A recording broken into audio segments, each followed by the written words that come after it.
This episode is sponsored by Audible. Get a free audiobook of your choice that you get to keep with their free trial. You can learn more at lutherancartographer.com/audible. The Lutheran Cartographer, Episode 68.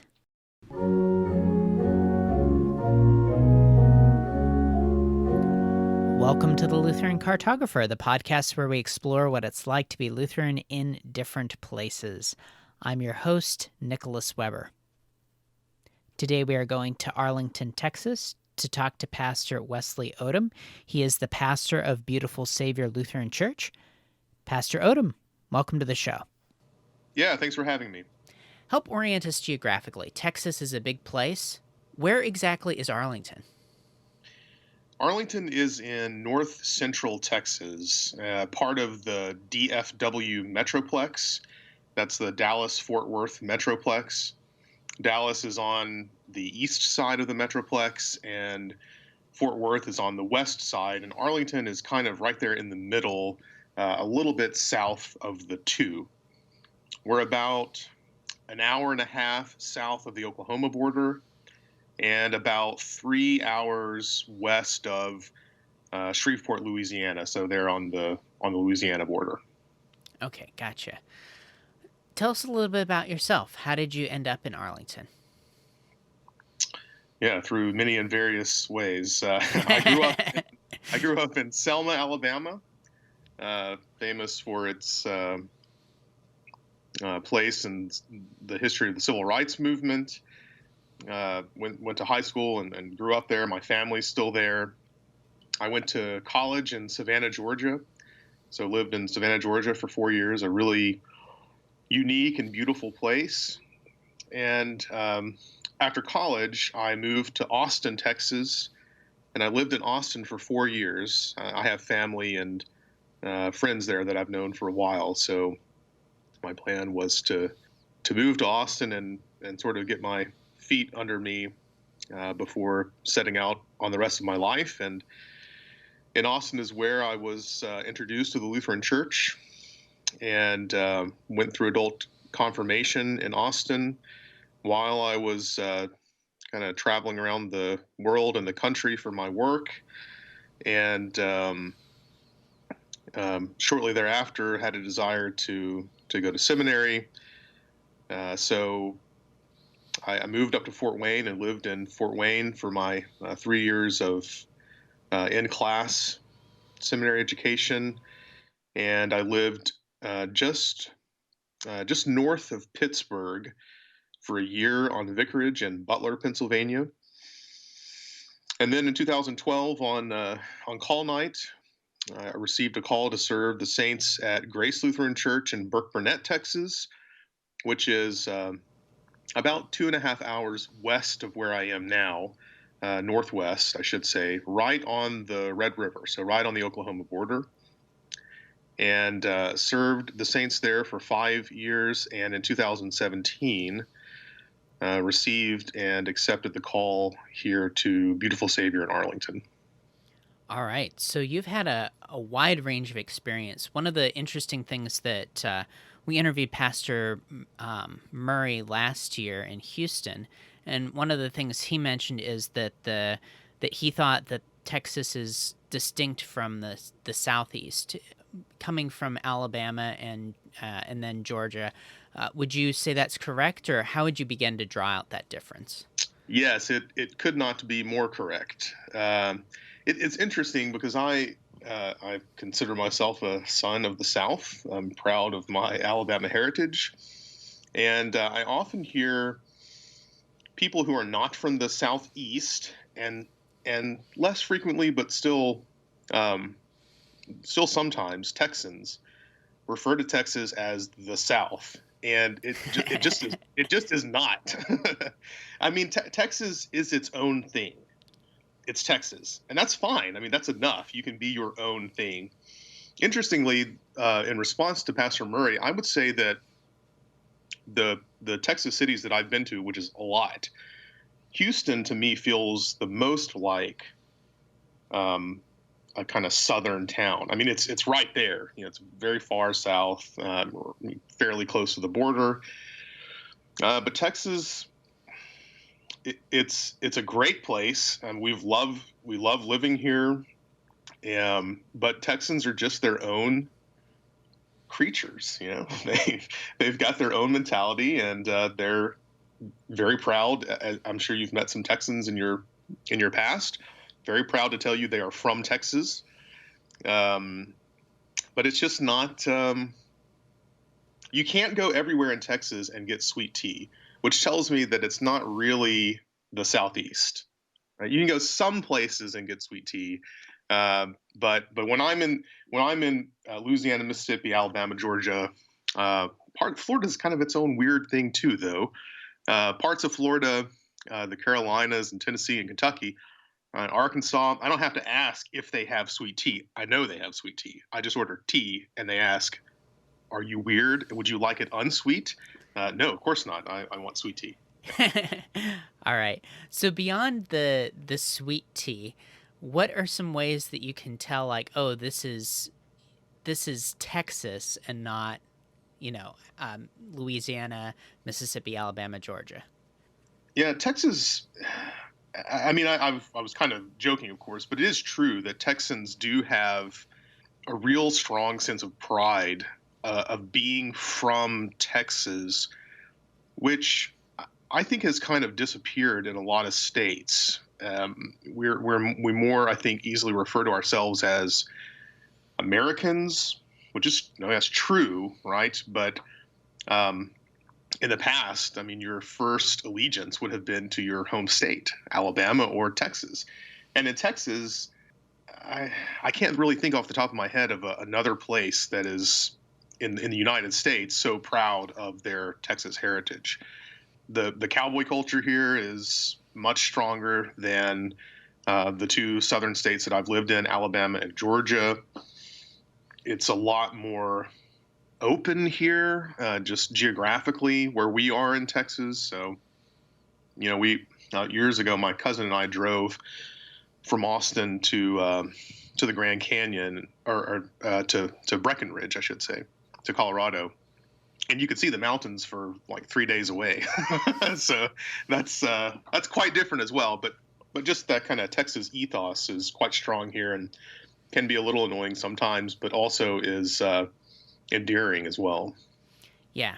Let's maybe approach this from a different angle. What kind of personality would you say is kind of well suited to Texas and to the unique things about Texas versus moving to, say, Alabama? Texans, I would say, have a much stronger sense of independence and self-reliance, and I think they would tell you that as well. Now, it's Texas is not a monolith. It's a massive state. So Houston, very different from Austin, very different from San Antonio, DFW, and so forth and so on. And when you can kind of divide the state along the I-35 corridor. So west of I-35 is kind of is much more rural, and I would say still maintains a strong sense of self-reliance and independence. But there's a lot of people who live out there who are Texans, right?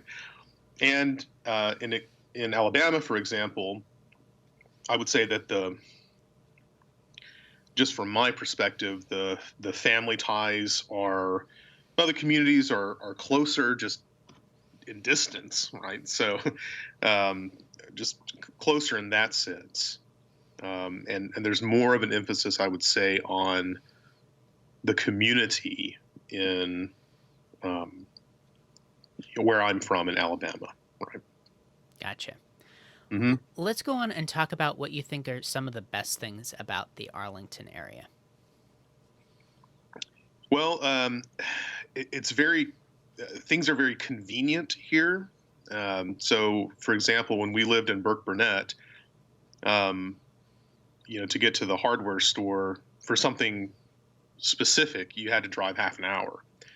And here, within 10 minutes, there's virtually anything you can imagine, any kind of food, any kind of shopping, down to very niche stores.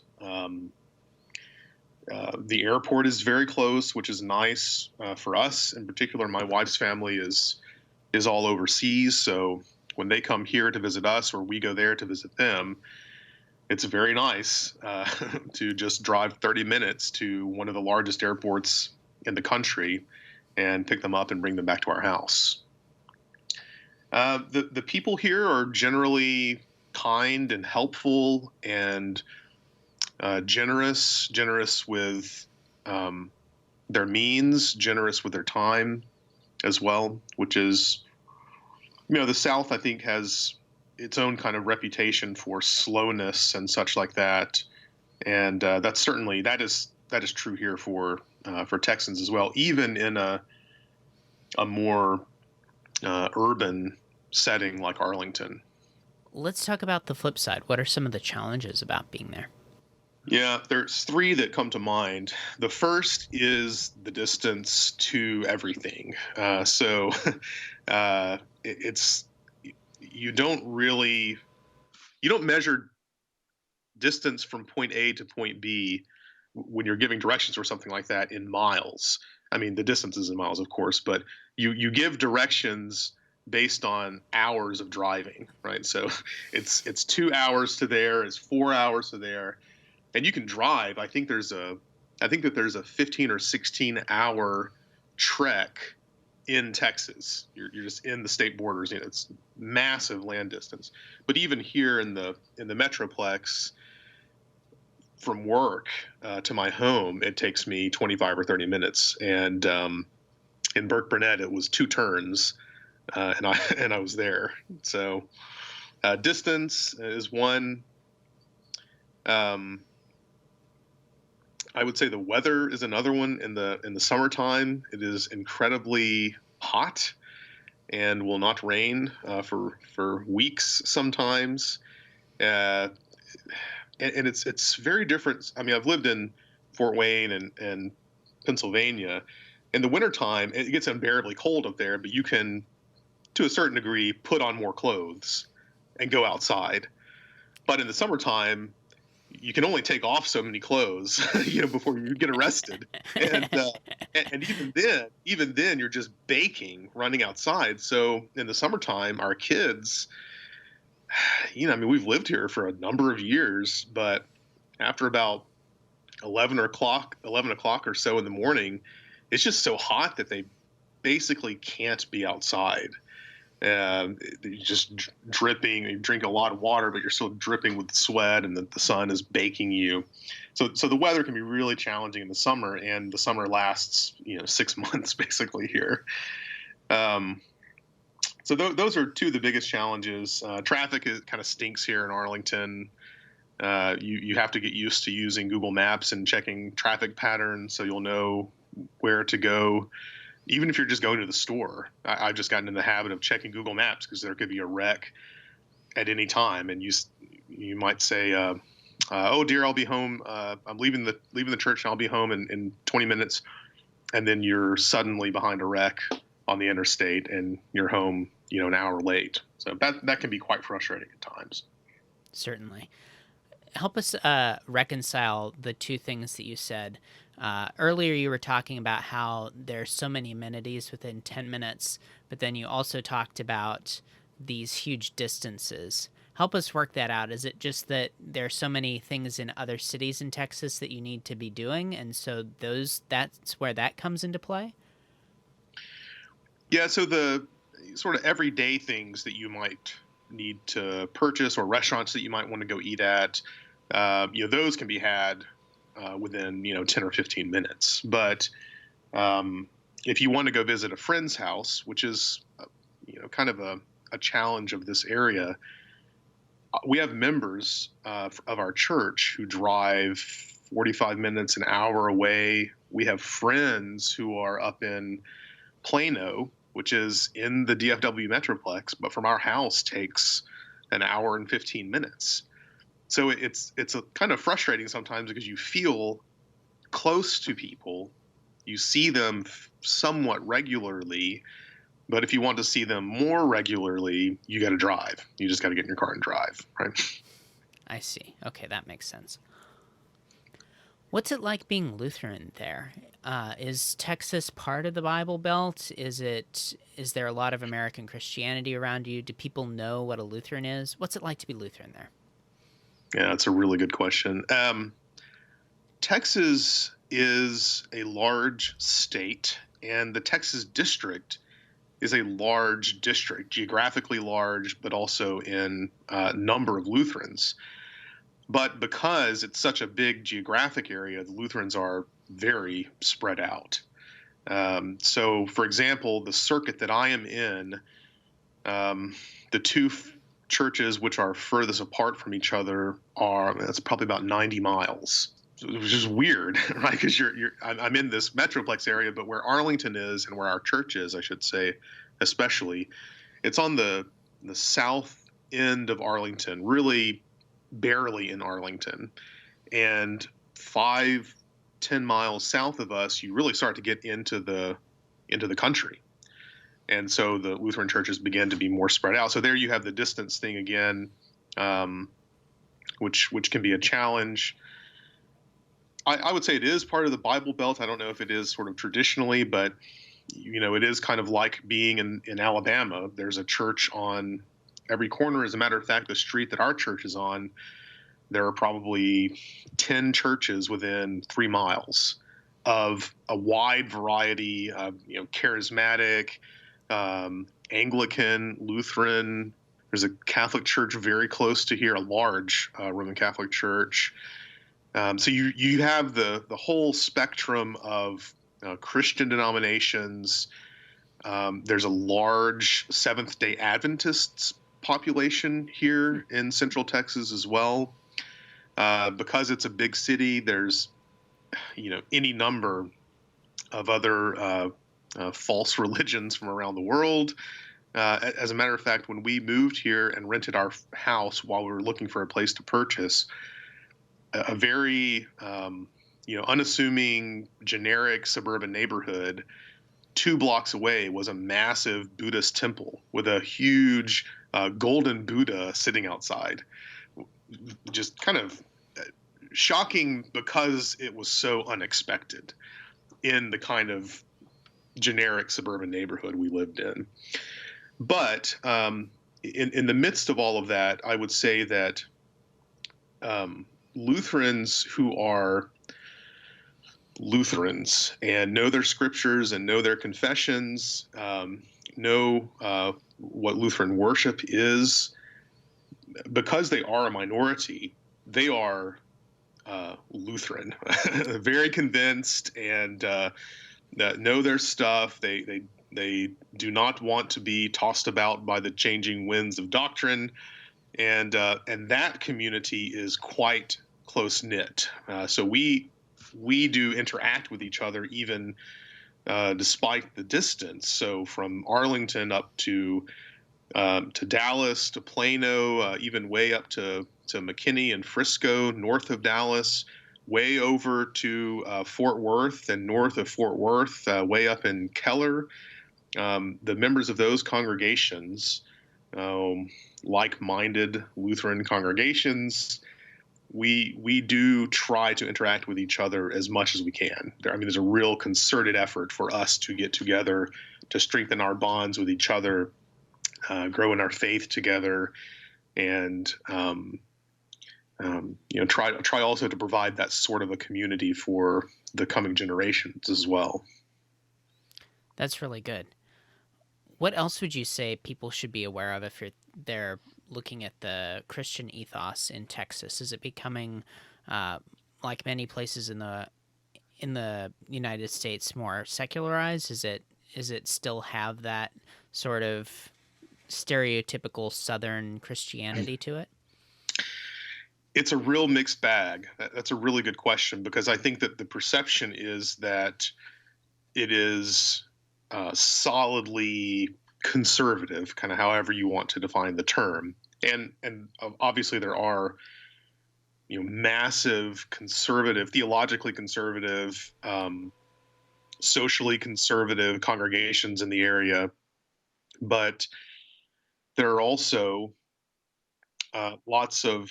The Texans would say it's all the Californians moving here.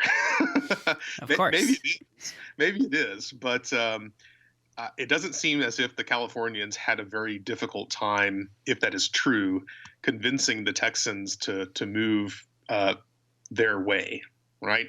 So, for example, when Amazon was looking to build their next, what was it called, Headquarters 2 or something like that, Dallas was one of the cities on the short list.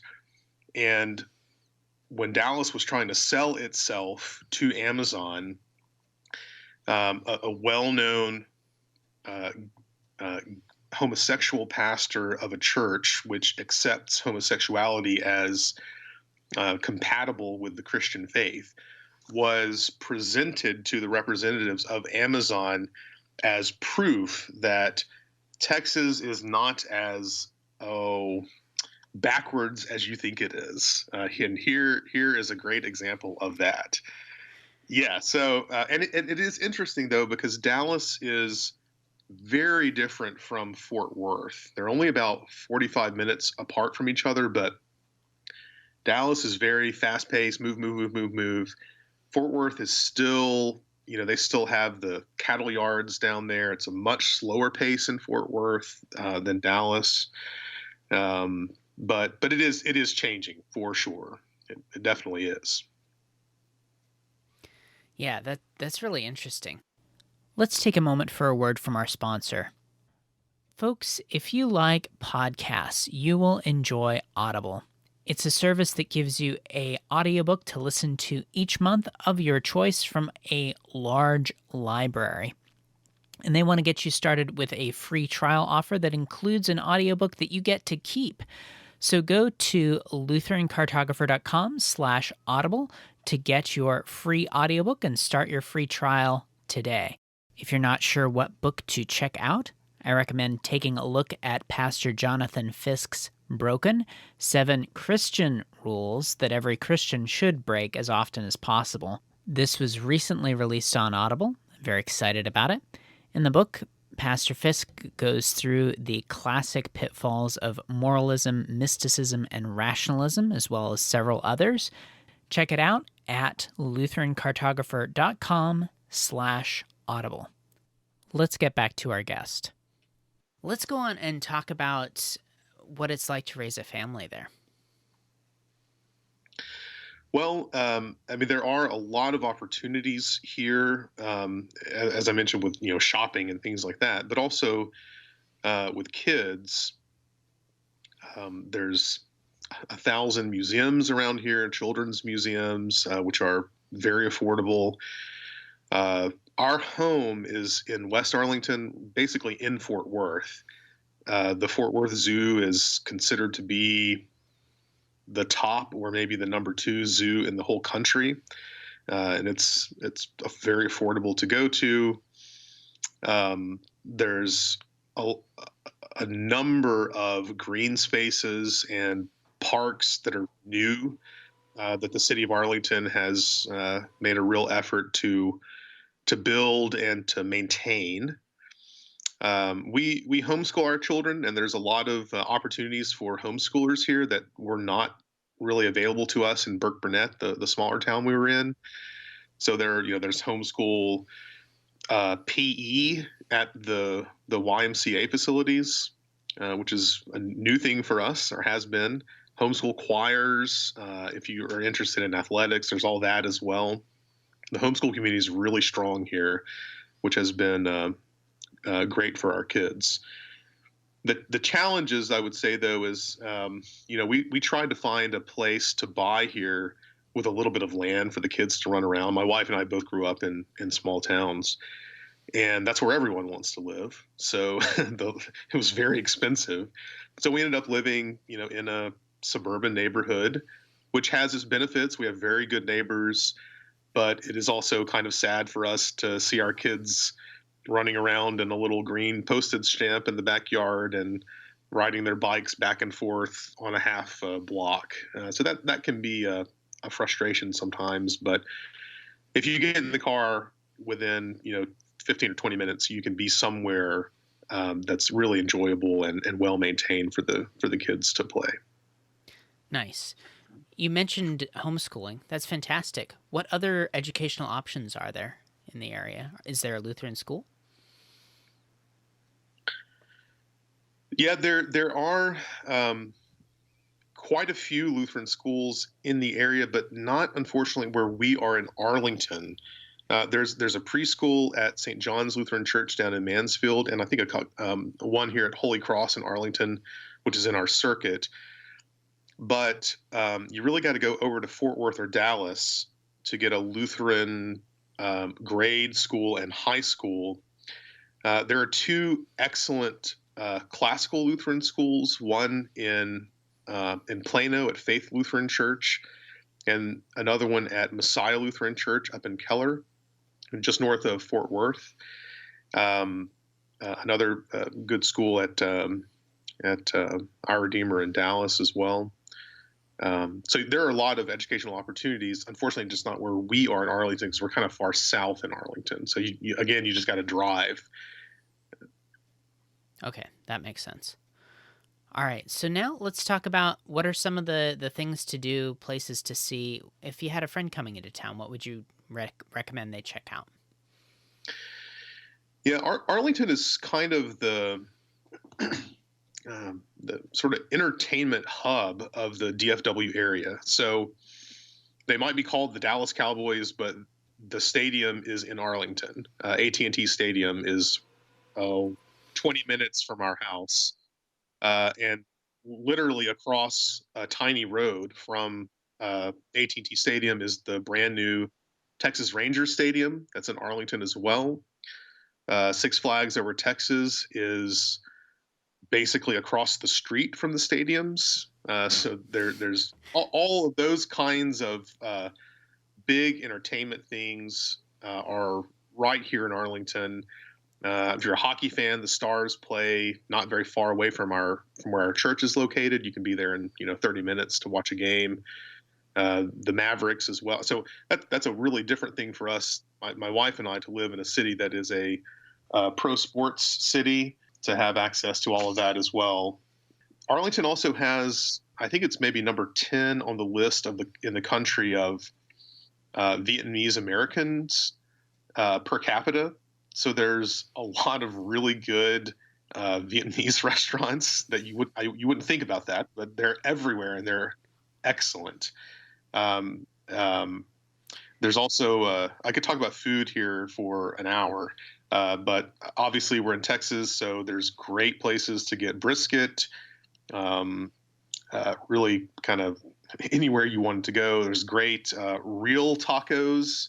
I saw some nonsense about Kansas City, Kansas being the taco capital of the country. That's utter nonsense. I don't know what that means, but even in humble Arlington, there are real taco places where you can get authentic handmade tortillas and all that stuff. So yeah, Nice. great food scene. Yep. Let me jump in and ask you. This may be like asking you to pick your favorite hymn, but if you could maybe highlight one Vietnamese, one barbecue, and one taco place, just so people have a particular place to go to.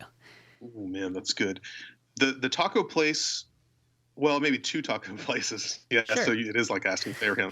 Yeah, so two taco places. One that would be sort of traditional tacos would be Maria Bonita, which is about maybe 15 minutes from our house. Hmm. Real, handmade tortillas. They're not overflowing with stuff. The meat is the focus. Great, excellent tacos. And then for something completely different, this is an Austin-based chain, a small chain, but Torchy's Tacos is really good. There's one, again, about 20, 30 minutes from our house. Barbecue, there's a fairly new one in Arlington, which we haven't had a chance to try yet, called Hurtado Barbecue. But the one we really like is really close to our house because we live almost in Fort Worth. And that is Heim Barbecue, Heim. Vietnamese, we go to Lotus Cafe, which is right over by our house. It's really good. Yep. Fantastic. Great. Let's turn to current events. What has Texas's response to the coronavirus been like? I know that There's definitely a spectrum of responses from, let's say, New York, California, very draconian, to the more free approach of, say, South Dakota or Florida. What's it been like in Texas? Confusion. That's the first word that comes to my mind. So the state government, based in Austin, has done its own kind of thing, which I would say is closer to the sort of free end of the spectrum as regards to what you can do and where you can go and how you can gather. However, county judges in states of emergency have an enormous amount of power. So where our church is and where we live in Tarrant County, um, we as a church, frankly, didn't know what to do for about a month because our county judge's orders were contradicting Governor Abbott's orders. And so we sort of had to make a decision based on what we saw as sort of the spirit of the law, even though back in the spring and late spring, early summer of last year, we were going against the letter of the law. We felt like we were complying with the intent, right? So I think we had only live streaming services for maybe 3 weeks, and then had for about a month and a half or so multiple smaller services every Sunday. So four or five services every Sunday with 9 people with a sacrament and a sermon, but a shorter service. And then we just decided that we were able to comply with here in our congregation the distancing and the masking mandates, which were later clarified by the state attorney general to be recommendations and not requirements. So that provided quite a bit of freedom for us. But there in the beginning, we were printing out and highlighting the state's attorney general's language about gatherings, and we had an elder or the president of our congregation sitting in the narthex ready to respond if someone called the police on us and told them that we were gathering together. We have a kind of curtains partitioning the narthex and the sanctuary, so we opened those. So if someone were to come in, they could see how few people were there, how we were distanced, and we assumed that they would be reasonable and not throw us all in jail. But we did tell the congregation, if you come to church, we are convinced that we are within the spirit of the law, but you would technically be going against the letter of the law. So there is a slim possibility that you could get a fine or something like that. This was really back in last spring, early summer, but now, kind of famously, I suppose, in the last several weeks, Governor Abbott has declared Texas open, whatever that means. Some stores are still mandating that you wear a mask to go inside. So I think we've had it much easier than a lot of places, but definitely back in the beginning, there was a lot of confusion. Yeah. Pastor Odom, as we start to close out the podcast, I want to make sure to give you the opportunity to point our listeners where you'd like. Your church's website, places to follow you online. Where would you like to point our listeners? Yeah, they can certainly check out our church's website, and that's just BSLC for Beautiful Savior Lutheran Church, bslcarlington.org. All of our service times are there. We live stream our services on Facebook, and there's a link there to access that as well. You don't have to connect with me. I'm a humble pastor, so just go to the church's website and come and receive the gifts of the Lord. Fantastic. Thank you very much. What are your parting thoughts for our listeners? Well, I would encourage the listeners to listen to more episodes of your podcast. I think that it is of great benefit for those of us of the Lutheran diaspora to see that there are other, and many, in fact, faithful Lutherans around the country.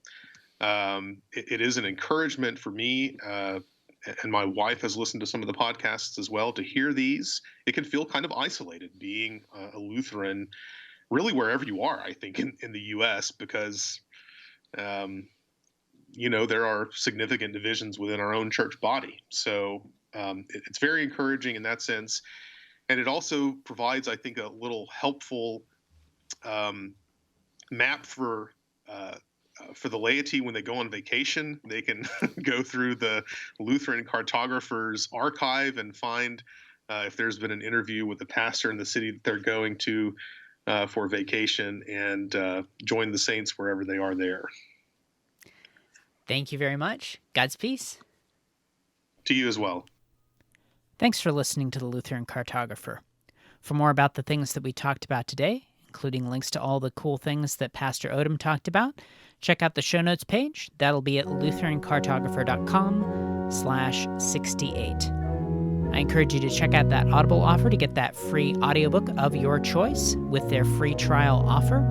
You can check that out at lutherancartographer.com/audible. Until next time, I'm Nicholas Weber. Thanks for listening. I'll talk to you soon.